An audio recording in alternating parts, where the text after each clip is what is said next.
पौष पुत्रा एकादशी का व्रत कथा जो कि सिर्फ सुनने से मिलता है पुण्य फलों की प्राप्ति। आज मैं आपको पुत्रा एकादशी व्रत कथा सुनाती हूँ।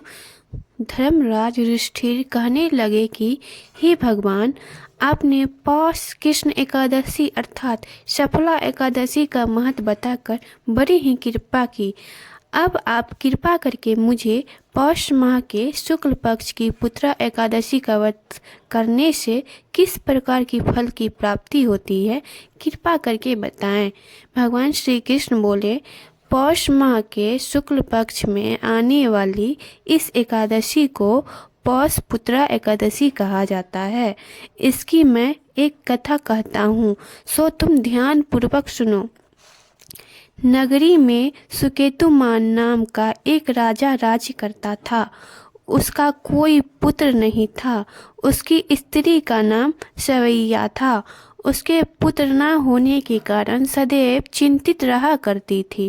राजा को कोई पुत्र न होने के कारण वह सदैव यही विचार करता था कि मेरे मरने के बाद मुझको कौन पिंडदान करेगा।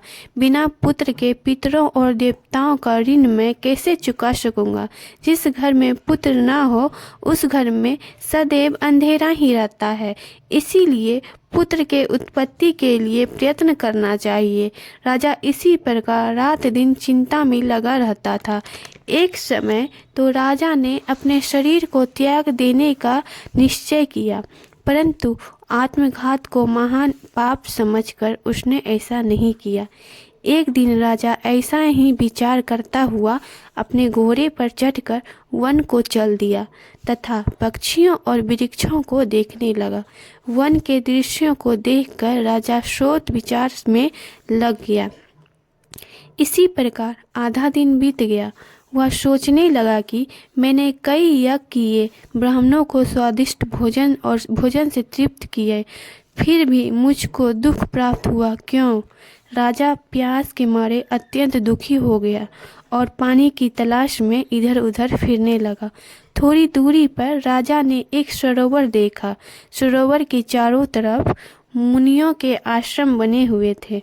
उसी समय राजा के दाहिने अंग फड़कने लगे। राजा शुभ शगुन समझकर घोड़े से उतरकर मुनियों को दंडवत प्रणाम करके बैठ गया। राजा को देखकर मुनियों ने कहा, हे राजन, हम तुमसे अत्यंत प्रसन्न हैं। तुम्हारी क्या इच्छा है सो कहो। राजा ने पूछा, महाराज, आप कौन हैं और किस लिए यहाँ आए हैं, कृपया करके बताइए। मुनि कहने लगे कि हे राजन, आज संतान देने वाली पुत्रा एकादशी है। हम लोग सदैव विश्वदेव हैं और इस सरोवर में स्नान करने के लिए आए हैं। यह सुनकर राजा कहने लगा कि महाराज, मेरे भी कोई संतान नहीं है। यदि आप मुझ पर प्रसन्न हैं तो एक पुत्र का वरदान दीजिए। मुनि बोले, हे राजन, आज पुत्रा एकादशी है, आप अवश्य ही इसका व्रत करें। भगवान की कृपा से अवश्य ही आपके घर में पुत्र होगा। मुनि के वचनों को सुनकर राजा ने उसी दिन एकादशी का व्रत किया और द्वादशी का उसका पारण किया। उसके पश्चात मुनि को प्रणाम करके महल में वापस आ गया।